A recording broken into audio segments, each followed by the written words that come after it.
guy who did The Breath. It's such a famous book. Or even Atomic Habits, a great book, millions of copies. But there's so much extra stuff in the book. I read the book Breath, and I had to read 250 pages, and I could have learned what I needed to learn in 5 minutes. He could have given me 2 pages. And I always get like, did I really need to read all that? And my book is, there's no extra stuff. It's like, get to the point. It's only to the point.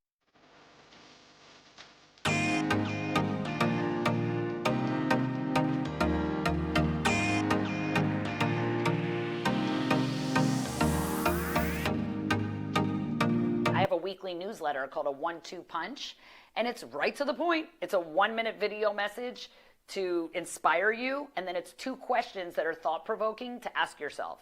So the answers are in the questions. I highly recommend subscribing to my newsletter. You can go to my website or any of my social media.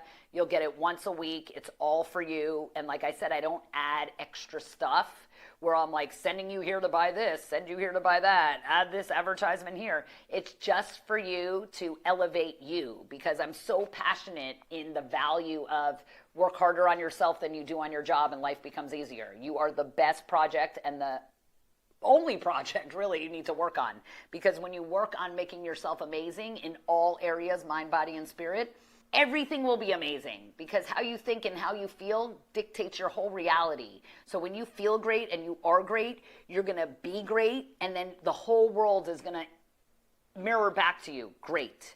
So why would you work on anything other than that?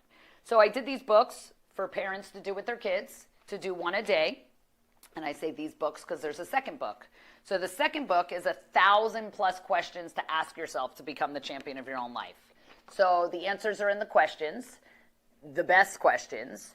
And this is a curriculum for living like a champion. This is like how to be your future self now. So I always say, you're the hero you've been waiting for. Like, we have all these role models and heroes, and that's great. And you are it. You're the hero. You're the role model. You're the one you've been waiting for. So it's like the only reason we follow people, because success leaves clues, is to give us a clue to be successful. So you're the hero you've been waiting for. And then what is that future self you want to be? And who do you want to generate? And how do you be that person now in the moment? Because now is what we have. And then you generate that.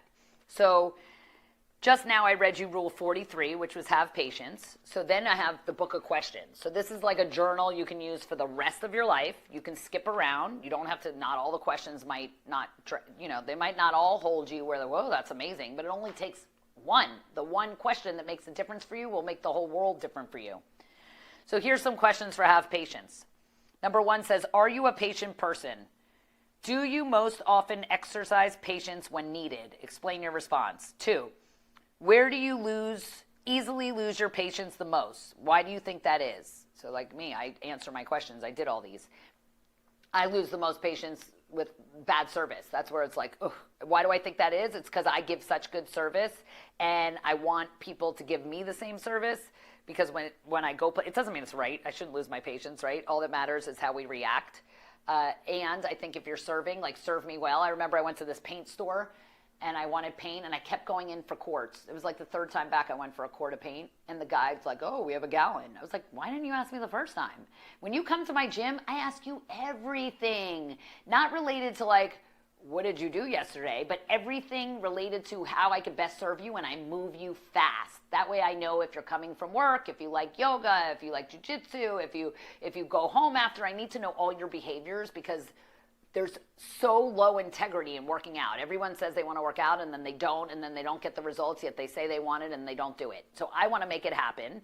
I want to transform everyone's life. So I hold them accountable. I ask all the questions, and that's why I get upset when I go somewhere else, because I wish the guy would say, how big is the room you need to paint? How much paint do you need? Oh, okay, well, a gallon is a lot cheaper, so I wouldn't get the quart. And then I wouldn't come back. I wouldn't waste his time. I always tell my employee, every time you make a mistake, you don't realize the time implication it has that I pick it up, then I find it, or I didn't find it, and then someone else. It's like a trickle down of BS that it caused so much for other people. Be diligent. Like, pay attention to what you're doing. Do things right. Check your stuff over.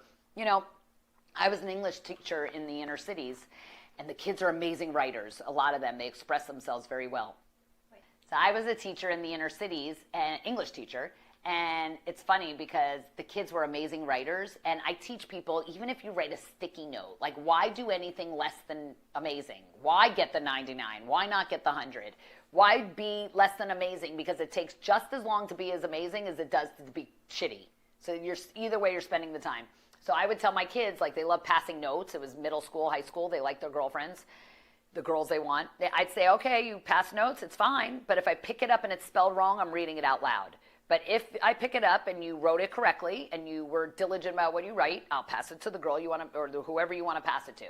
And that was the rule. And they all cared about what they were writing, and they all were able to pass notes. And I was the teacher that let kids pass notes in class because I was a writing teacher. Why would I not let my kids pass notes? It's like teachers do the dumbest thing. Like, I want my kids to talk in class because I want to hear what they have to say.